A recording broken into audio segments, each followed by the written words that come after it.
Now, you're watching Human Talk Podcast.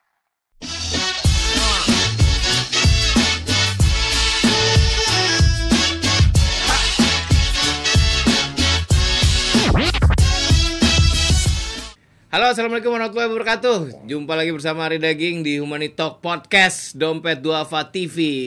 Ya, seperti biasa obrolan-obrolan yang semoga bisa menginspirasi insan muda semuanya dari cerita-cerita bintang tamu. Cerita gue sih nggak ada ya, gue nanya mereka semua. Dan hari ini tamunya spesial. Mungkin masih capek, mudah-mudahan udah nggak capek karena kemarin pingpongnya ditonton se-Amerika ya.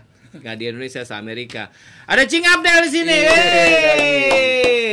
Jadi awal mulanya lu Ya bisa belum kok enak mulanya. Lu bilang kan cerita lu jarang di ini. Sekarang gua nanya, awal mulanya lu bisa di sini dengan penampilan Itu ntar aja. Cing Abdel apa kabar? Baik, alhamdulillah Sehat lagi. ya? Sehat. Alhamdulillah. Soalnya kemarin gue dengar abis pingpongan sakit. Langsung Positif, positif. iya. Positif. Tapi sekarang udah PCR udah negatif. Waktu itu gua nyamperin ke radionya beliau ini. Dia masih kerja, masih kurus, cungkring. Gue sih agak-agak lupa nggak kenalin nih. Gue baru kenalin lagi pas nonton Mama Dede. Gue baru ketemu nih orang gitu. Ternyata dia si Cing Abdel ini Radio SK kan lu ya? Radio SK. Justru awalnya lu radio kan dulu? Awal radio. Ya, gue di radio itu tahun 89 gitu. Jadi Iya. dari 89 sampai 2006 itu gue di belakang layar tapi berhubungan sama komedi. Selalu sama komedi? Selalu berhubungan sama komedi. Misalnya setelah gue di SK itu tahun 94-95 itu gue manajerin Bagitonya. Secara secara nggak sengaja gue mengikuti perkembangan komedi di situ. Oke. Komedi itu sesuatu yang harus dipersiapkan serius. Kalau lo nggak persiapkan. Banyak orang nggak ngira itu loh, komedi ini di belakangnya tuh benar-benar begitu tuh ya. Iya, harus gue ingat Bing bilang kita harus mempersiapkan secara serius produk yang sepertinya main-main. Yes. Jangan kita siapkan. Itu keren banget tuh quote itu. Iya. Jangan kita persiapkannya main-main sesuatu yang serius. Iya. Gitu. Gawat. Ini banyak orang yang mungkin nggak pernah tahu kalau di belakang sebuah proyek komedi itu tuh ada pemikiran yang gila banget sebenarnya. Iya. Setelah itu lo kan masuk TV akhirnya tuh, iya kan? Iya. 2006 tuh ceritanya gimana sih? Jadi sebelum itu gue udah coba-coba tuh, Gin. Coba-coba sendiri. Coba-coba. Oke. Dan gue tuh kayaknya. Karena kan lo udah sering ke TV, lo ketemu orang RCTI pasti udah kenal cara manajer ya kan. Benar. Tapi gue sepertinya tidak ditakdirkan untuk lulus yang namanya casting. Gak pernah lulus gue, sampai Extravaganza gue ikut. Serius lo? Iya. Gua sama Desta juga ikut kagak dapat. Nggak lolos gue, kayaknya gugur di tahap pendaftaran. Tapi lu di depan ini belum, di depan si Om Farhan belum? Enggak. Masa? Iya, gue baru daftar terus dipanggil suruh ngapain udah gitu. Mungkin karena capek kali ya si orang ininya ya, segitu banyak kan orang ngantri. Kan lu koneksi, Bos. Enggak, gue mah yang ngantri. Serius lo? Iya. Kan lu manajernya Bagito, gila Bagito segitu Ya, besarnya. Nggak tahu orang. Oh iya, oke. Iya gitu. Jadi kayaknya beberapa acara gue ikut casting dan nggak lulus. Oke. Sampai satu saat ada Indosiar itu bikin acara namanya Republik BBM. Oke. Republik BBM itu adalah audisi mencari menteri. Iya. Negara itu selalu mencari menteri Iya, setiap minggunya dengan topik yang berbeda. Dan itu dibutuhkan orang yang nggak ngetop. Satu orang. Gak enak banget ya, orang yang gak ketop tuh kayak. Iya. Jadi ada dua artis dan satu orang yang nggak ngetop tapi bisa ngomong. Oke. Gitu. Uh-uh. Kebetulan ada si produser entah siapa orang Indosiar yang dengerin gue di SK. Oke. Nah, orang Indosiar ada yang denger gue siaran, tapi gue siaran masih dengan gaya SK dulu. Iya. Kebetulan dia senang, terus dia dipanggil, ditelepon lah gitu. Ini pakai castingan nggak? Gue kalau casting gue nggak usah dah, gue bilang gitu. Enggak, ini langsung katanya dia gitu. Jadi langsung emang gitu. Kalau nggak salah gue sama Ginanjar. Ginanjar 4 sekawan itu si Gideon. Udah 4 sekawan tuh Udah gini 4 aja. sekawan terus sama Boim ya. Hari The Fretes Boim. Oh iya. Nah yang satunya gue yang nggak terkenal. Jadi ada 3 kandidat menteri nih. Lo visi dan misinya Oh gimana? iya. Ini gitu. ceritanya di acaranya begitu. Di acara begitu, Oke. gitu. Jadi gue di menteri apalah gue lupa lah gitu. Nggak kepilih tuh gue. Oke. Nggak kepilih. Sampai bohongan aja nggak kepilih. Sebenarnya kan bisa digimikin gue kepilih ya, tapi enggak, gue nggak kepilih juga. Karena kalah tenar lagi Kalah tenar, Nanjar. jauh gitu. Tapi orang Indosiarnya itu senang sama cara gue berkomedi, gitu. Karena gue membawakan apa yang gue bawain di radio aja gitu. Akhirnya setiap minggu gue di calling untuk ikut audisi menteri apapun. Misalnya cari menteri listrik gue ikut, cari menteri pertambangan gue ikut, dan selalu digimikin bahwa gue nggak kepilih lagi.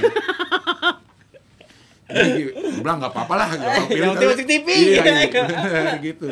Sampai satu saat gue kepilih jadi menteri, besoknya dia reshuffle ya. Itu acara pertama ya? Itu gue acara pertama. Setelah itu kayaknya lumayan banyak tuh, sampai sekitar setengah tahun lah gitu. Habis itu break acara itu, bubar semua tuh. Taufik dibikinin acara di Indosiar. Yang mirip-mirip itu. Iya.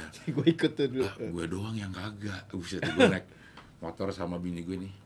Putra, kok nasib kita gini banget ya? Masih serius loh. Naik motor Thunder gue ingat banget tuh si putaran itu. Kok nggak ada acara, yang lain dikasih acara, kok gue nggak dikasih acara? Apa penyebabnya gitu? Sampai satu saat gue di calling lagi, Del main ke acaranya si Taufik Safalas, gue bilang. Yang mirip-mirip itu asli kan? Apa namanya? Dia, gue pernah ikut tuh. Dia sama siapa ya? Sama Indro Warkop kalau Iya, gitu. benar-benar. Asik gue diajak main nih gitu. Gue datang ke sana, kok nggak disuruh ganti baju? Gue kagak disuruh make up. Gue bilang, gue ngapain datang ke sini, mau nanya juga. Saat itu gue nggak punya kekuatan daya upaya apa aja untuk nanya gitu. Pokoknya lo mau suruh gue ngapain, ayo dah. Gitu. Iya. Sampai masa segitu desperate sih Cing? Iya, orang gua nggak ngapa-ngapain, nggak ngapa-ngapain, kerja siaran doang itu. Siaran belum bisa buat hidup juga zaman itu sih gitu. Tapi udah punya bini lagi. Iya. Aduh. Belum pacaran. Oh, pacaran. Masih pacaran. Ini tahun 2006. Waduh, lama-lama bakal diputusin juga kali ini. Orang gua numpang makan siang mulu di dia. Begitu siang ngoling gua datang, dia bawa DVD tuh saat itu. Ini lo tonton katanya gitu. Lo jadi Taufik Safalas nih? Bukan. Orang produsernya. Ini lo tonton. Lo jadi hostnya dia gitu. Begitu gue puter acara Mamah dan Teteh. Mama Dede udah ada satu cewek Teteh. Gue disuruh gantiin dan Teteh. Gue bilang, kok dapet acara begini? Gue bilang, yang lain pada ngelawak, gue dikasih acara begini. Gue bilang gitu. Dan dia ngasih karena pada saat di SK yang Perjuangan, gue tuh ada satu acara namanya Ekonomi Syariah. Oh, gue tahu tuh. Gue pernah denger. Iya. Langsung live. Gak pakai audisi lagi tuh. Gak pakai kenalan Mama Dede dulu. Gue ketemu Mama Dede saat pertama kali syuting dan itu live. Ya hari itu. Ini gue misalnya hari Senin, hari Kamis gue udah live. Syuting, udah live. Ya ketemunya hari itu. Pas mau syuting. Begitu lo datang nih, dia kan live acaranya as you know, ya buat kita Cing Abdel yang you know pergaulan dulu nggak ke sono kan, iya kan, kagak ada. Kalau sekarang lah nih. Iya kayak gitu. Nah terus inget gak rasanya gimana waktu datang ke Indosiar? Kan gue tau udah sering ke TV, tapi kan ini acara yang lain dengan nuansa yang religius lebih tinggi gitu tuh. Deg-degan tuh gue ada, cuman pada saat gue pengen syuting itu udah dikasih tahu nih si Indosiar ini pengen sesuatu yang beda di acara religi. Saat itu trennya tuh masih kalau acara religi ya ustadz satu ngomong. Iya betul. Dia yang harus ngatur flow acara segala macam. Nah si Indosiar tuh bilang gue pengen si narasumbernya ya dia konsen aja sama konten agama. Nah ini ada lo untuk cairin suasana. Jadi gue lebih ringan gitu. Akhirnya gue memang memposisikan sebagai orang yang nggak ngerti agama. Nggak ngerti juga. Padahal emang nggak ngerti. Mewakili lidah rakyat lah. Betul, nyampein pertanyaan-pertanyaan si penonton ini juga gitu. Tapi baju kokonya lu udah punya belum waktu itu? Belum dong. Kan dari wardrobe. Nggak punya baju koko. Iya. Kan pakai baju koko lu. Iya kan dari wardrobe ada. Iya. Jadi lu nggak mikir apa-apa tuh datang. Baju juga ngebawa. Aduh. Gue jadi waktu gue ingat pakai celana jeans, terus masih ada rantainya ya. Gue disuruh copot, gue gak mau, gue bilang gitu. Siapa yang nyuruh copot? Si produsernya. Gak apa-apa lah, kan katanya pengen nyantai. Acara agama tuh harus dibawakan secara... Kan lu berani ngelawan, kan lu baru. Kan dia temen kalau yang ini. Kalau yang sama bosnya mau copot. Ini buat gua. Lu apa yang lo dapat bawain acara religi kayak gitu? Ya kayak gue nih. Lama banget 12 tahun. Apa yang lo dapetin? Selain uang ya pasti uang dong. pasti. Selain uang lo 12 tahun lo tiap hari lo. Tiap Gua hari. kebayang kan. Rumah gua sekarang udah ada kolam renangnya. Tapi yang dipompa. yang diisi bola. Buat mandi bola ya. Apa nih selain materi yang lo Ya, dapat pasti kan itu kan ngerubah pemikiran, Ya, jalan ya. hidup lu juga makin akrab sama mama dede, pasti lu belajar banyak gitu. Ya. Apa itu? Yang gue dapat akhirnya ya mungkin karena gue waktu itu masih muda ya 2 tahun 3 tahun ikut acara itu yang gue pikir uang aja Iya. gitu. Tapi kesini-sininya begitu gue coba pikir-pikir lagi gitu setiap hari gue ketemu sama emak-emak yang berbeda sekitar Tuh mak terus tuh ya? Iya 200-300 orang setiap hari gue ketemu. Gila.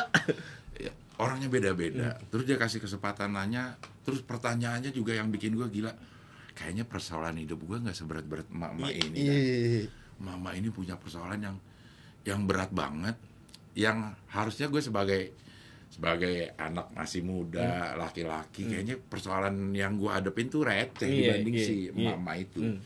Akhirnya gue bisa apa ya? Bisa bukan artinya gue harus supaya bersyukur gue ngeliat ada orang yang lebih kurang dari gue enggak kayak gitu. Tapi dengan kondisi yang seperti itu gue bisa ngelihat masalah gue tuh nggak seberapa kok dibandingin masalah orang-orang yang tersebar di seluruh Indonesia gitu. Akhirnya gue ngejalanin hidup tuh lebih enteng dan gue ngerasa segala sesuatu itu harus diusahakan.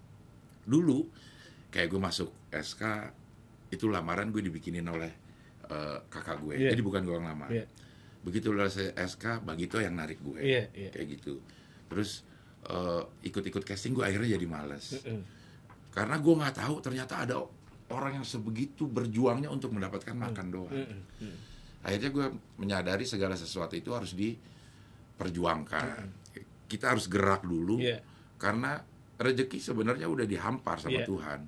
Makanya kan lo nggak bisa begini, iya kan? benar. Makanya di tahun-tahun belakangan ini orang udah nggak bilang mencari rezeki lagi. Orang tuh bilangnya menjemput rezeki.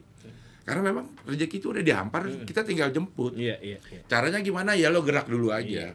Lo nggak bakal tahu rezeki lo ada di mana gitu.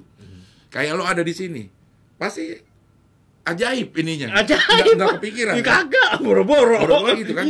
Nah itu karena ada pergerakan lo mungkin pergerakan lo ke sini. Pergerakan gue ke Bintaro waktu itu meeting soalnya di Bintaro. Iya. Jadi ada irisan. Ada irisan. Kayak gue dipanggil di Indosiar setelah gue ini, itu ada irisan pada saat si produser itu lagi jalan kerja, terus dia dengerin radio. Pada saat gue lagi siaran. Dan pada saat gue siaran, dia seneng sama gue siaran gue. Artinya gue berpikir apapun yang kita kerjakan lo harus serius, karena lo nggak pernah tahu di bagian mana orang akan menilai lo. Iya gitu. benar. Jadi kalau kita melakukan sesuatunya secara yang paling baik yang kita bisa, yaitu memperbesar kesempatan kita. Dan beberapa ayat yang sering banget dikasih tahu sama Mama Dede dan akhirnya gue hafal itu ada di At-Tolak ayat 2. Artinya begini. Wa may yattaqillah yaj'alhu mahrajan wa yarzuqhu min haitsu la yahtasib. Jadi ustadz beneran dia. Gokil. Jadi siapa orang yang bertakwa, seberat apapun masalah lo itu akan ada jalan keluarnya. Jalan keluarnya yang ada tulisan exit. Iya. Dan lo akan dikasih rezeki dari arah yang nggak lo sangka-sangka. Syaratnya adalah lo gerak. Iya, benar. Lo gerak. Lo jodoh nggak akan kemana, tapi kalau kemana-mana lo nggak dapat jodoh juga. Gitu kan harus kemana-mana dong. Iya, harus kemana-mana supaya lo ketemu. Iya. Gitu. Rezeki juga nggak akan ketuker, tapi gampang ketikung kalau lo nggak kerja gitu. Jadi memang kita yang penting itu bergerak dulu, lakukan kesempatan lo dengan hal yang terbaik yang lo punya. Gitu. Nih.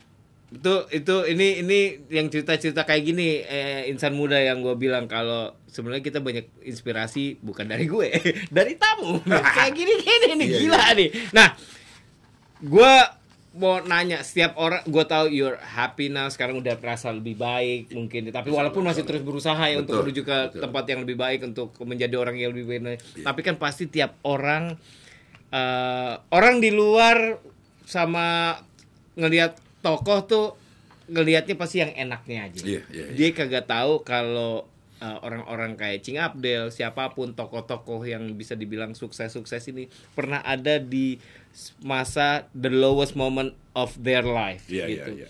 Lo pernah nggak ada di lowest moment of your life itu di mana, Cing, waktu itu, Cing? Kalau tadi cerita naik motor yang masa gua kagak dapet acara sih, itu mungkin salah satunya. Tapi ada nggak lagi yang ada kalau misalnya yang belum terlalu lama juga di umur saat gua udah kawin. Masa sih? Iya, saat gua udah kawin. Gue itu sama istri gue kalau mau makan di pinggir jalan, dari rumah gue udah ngitung duit. Hitungan tuh anak lo. Karena uangnya terbatas. Oke. Itu gue udah ada di TV loh. Oke. Dengan bayaran yang masih, tapi orang melihatnya udah di TV aja. Iya, itu dia tuh. Orang udah di TV nggak tahu bayar aja berapa. Akhirnya ada masa-masa di mana kalau gue mau jalan, gue harus ngitung duit dulu dari rumah. Cukup apa enggak nih? Gue punya duit 30.000, berarti nanti gue akan mesennya pecel lele aja dah. Nggak usah kepiting gitu. Nggak dapet. Nggak dapet, bos. Nggak dapet, kan 30.000 kan pecel lele. Terus gue udah punya mobil. Tapi untuk membiayai bensin, gue ngos-ngosan. Gue tuh siaran di radio Woman pernah. Di Menara Imperium. Gue siaran jam 5. Sampai jam 7. Tapi gue harus nunggu di situ sampai jam 10. Karena 3 in 1. Bukan, karena macet. Oh iya, macet bener-bener. Dan bensin gue boros. Iya. Lagi lu beli mobil bensinnya boros. Iya, kan mobil bekas. Oh iya. Jadi gue setiap hari gue nunggu jam 10, bukan apa-apa. Gak ngapa-ngapain tuh. Gak ngapa-ngapain ya, ngapa-ngapain aja lagi. Iya, maksud saya tapi kan bosen kalau tiap hari. Tapi daripada bangkrut. Jadi gue menunggu 3 jam supaya jalanan gak macet, supaya bensin gue besok masih cukup. Itu gue udah di TV, udah siaran radio gitu. Yang orang lihat mungkin enak-enak aja. Cuma secara ekonomi memang ya kita nggak tahu juga gitu. Orang yang tampil ini sebenarnya dia juga terseok-seok gitu. Kadang mungkin itu marketing mereka untuk selalu terlihat kaya, supaya pada saat orang kasih dia kerjaan harganya sekian. Iya, itu memang ada. Kayak lawyer harus bawa mobil ini biar kelihatannya bonafit. Benar. Dan itu sah-sah aja. Sah-sah aja, gua nggak salah. Iya, itu marketing dia, nge-branding cara dia gitu. Tapi gua nggak sampai kayak begitu aja, nggak cukup. Untuk belaga aja udah nggak cukup. Nah, kan kayak gitu, lu tadi udah bilang di TV udah ada ini, nah itu ini, kesannya orang juga ngeliatnya udah enak. Tapi yet lo ternyata di dalamnya seperti itu di belakangnya. Dan itu pasti berjalan cukup lama. Apa yang bikin lo nggak kapok-kapok waktu itu ya? Waktu itu ya? Iya, waktu itu. Jadi ya kalau misalnya gini, gue udah di TV hampir setiap hari. Gue siaran di radio. Itu di tiap hari tuh di TV. Hampir setiap hari. Penghasilan gue 11 juta sebulan. Gue bukannya nggak pengen nabung, emang nggak ada yang ditabung gitu. Jadi kalau ada orang yang kasih motivasi, ayo lo nabung dong ini. Ya lo punya duit lebih. Lo punya duit lebih. Orang-orang yang nggak punya duit lebih tuh dibilang suruh nabung tuh, kayaknya gue manajemen keuangan gue nggak benar apa. Tapi memang pada kenyataannya ada orang-orang yang memang nggak ada duit yang boleh ditabung, gitu. Nggak ada duit yang boleh ditabung. Tapi lo akan bisa nabung kalau duitnya ada yang lebih. Ada yang lebih. Lo akan bisa dapat duit lebih kalau kerja lo lebih. Kalau kerja lo lebih. Dan gue menyadari itu ya, gue kerja harus lebih berarti.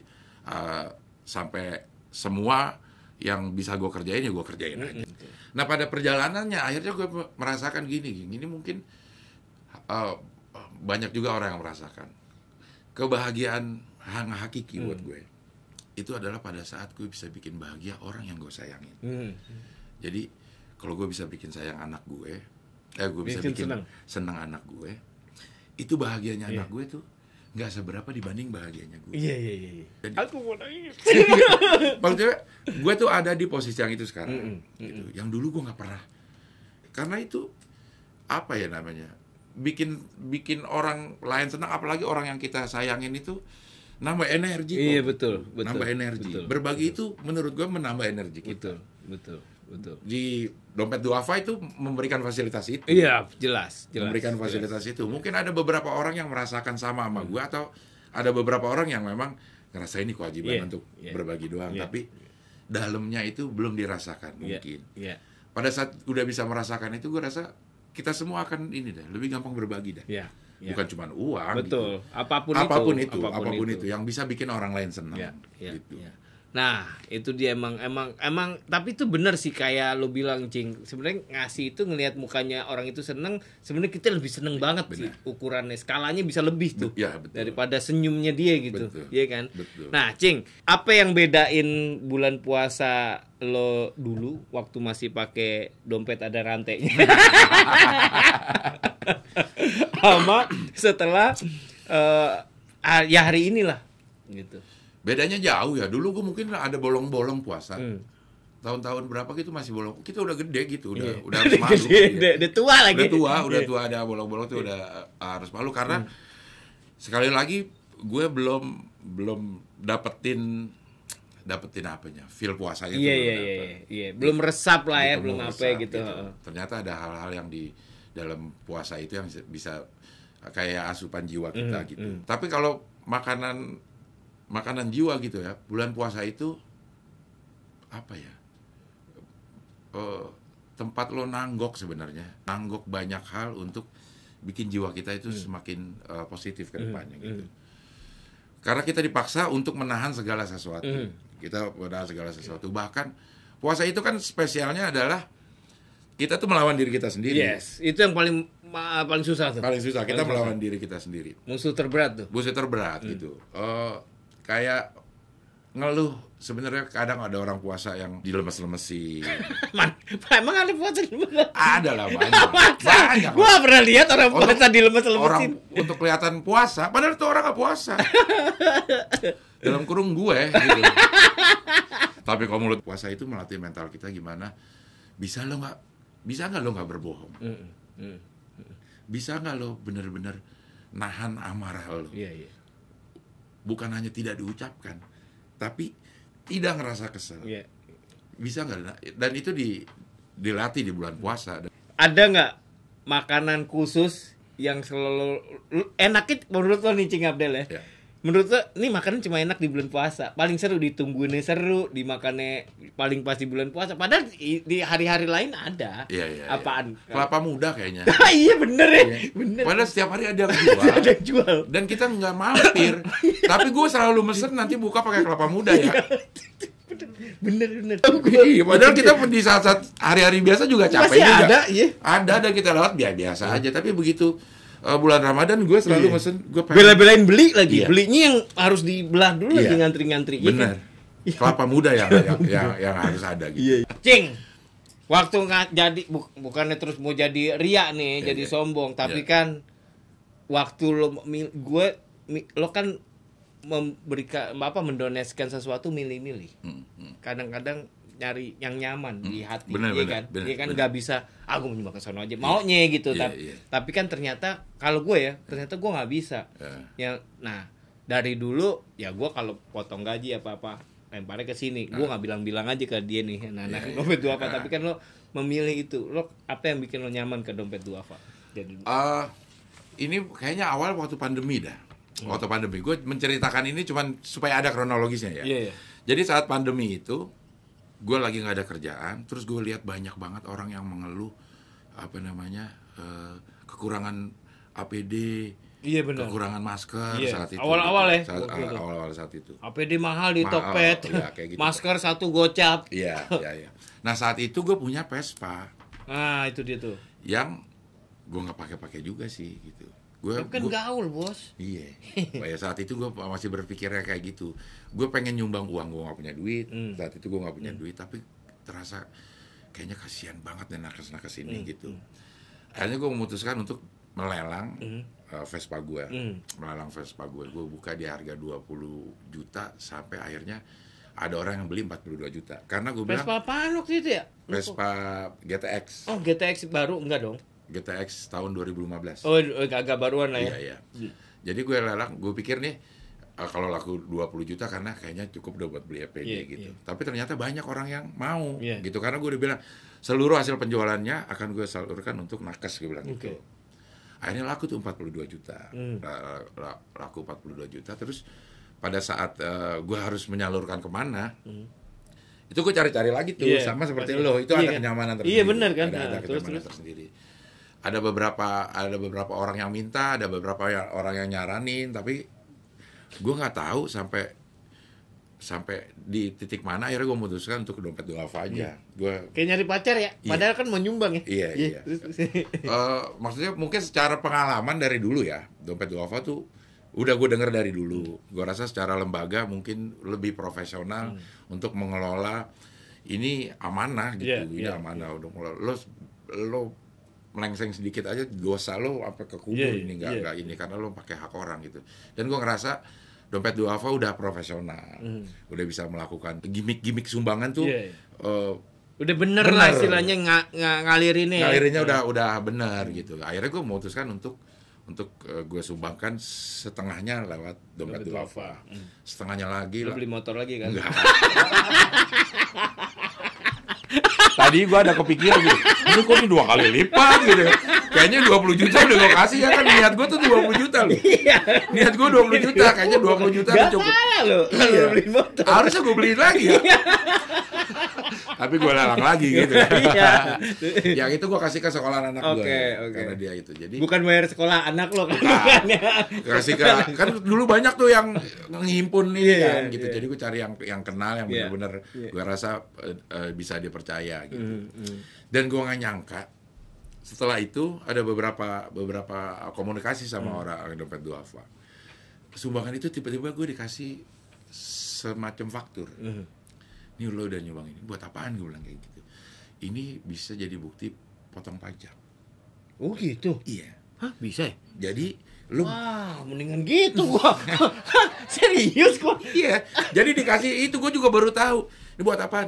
Ini Cing, bisa kalau Cing mau lampirin ini untuk pengurangan pajak. Oh gitu. Jadi udah dikasih tahu bahwa harta lo disumbangin segini nih. Ternyata udah sedemikian semodern itu gitu. Canggih ya? Canggih. Lu juga belum tahu ya? Belum tahu iya, gue juga baru tahu tuh setelah ada beberapa komunikasi sama dompet duafa, dikasih buktinya, dikasih banyak lah ininya, bahwa gue jadi ngerasa aman. Wah, uang gue dilakukan. Gue sih lebih ikhlas gitu kayaknya diperlakukan secara benar, gitu, secara benar. Karena kan ini kan bisnis, bisa disebut bisnis kan? Iya dong. Karena memang ada beberapa hal, misalnya lo melakukan ini untuk marketing. Betul. Gitu. Dan itu sah aja. Sah aja. Ini adalah ya kalau kagak ada nih orang kagak bekerja ini. Gimana? Mau dikasih makan apa? Mau kasih beras merah dari UKM-nya dompet duafa kan kagak. Enggak, karena kita ada gaji yang dikeluarkan. Yang memang ada haknya. Ada hak dari si Amil untuk mendapatkan bagian dari uang yang didapetin. Betul. Gitu. Tapi gue ngerasa nyaman bahwa ini akan dikelola secara benar. Karena gue juga nggak tahu akan kelolanya disalurkannya kemana, gue nggak tahu. Ya nggak perlu tahu juga, pokoknya harus ada kepercayaan. Harus ada kepercayaan. Oke, gue percaya dompet duafa akan menyalurkannya secara benar. Jadi lebih nyaman lah. Kita lebih, kayak kita kan juga sering kayak ada orang yang minjem duit 100.000 tapi berat banget karena yang minjem dia. Gue tahu lo buat apa gitu.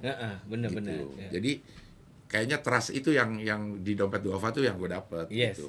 Jadi nyaman aja lah nyaman. Udah profesional juga gitu. Sama yang tadi sih, itu bagus sekali, gue baru tahu bisa meringankan pajak lo ternyata. Tapi perhitungannya gue nggak tahu seperti apa ya. Ada pasti perhitungannya gitu. Cuman tapi kan itu ada ternyatakan bahwa ini bisa ngurangin pajak lo. Maksudnya nilai lo bayar pajaknya karena lo udah menyumbangkan. Betul. Iya kan? Bener. Cing ya, udah dah. Iya. Thank you Cing ya, Kamsia Cing. Terima kasih. Makasih banyak udah mau ngobrol, gue banyak belajar sama lo nih. Kita sama-sama belajar dong. Gila nih, gue seneng banget bisa ngobrol. Kapan-kapan kita ngobrol lagi lah. Siap. Nggak usah pingpong lah. Iya. Gue biasanya berkuda soalnya. Anjay.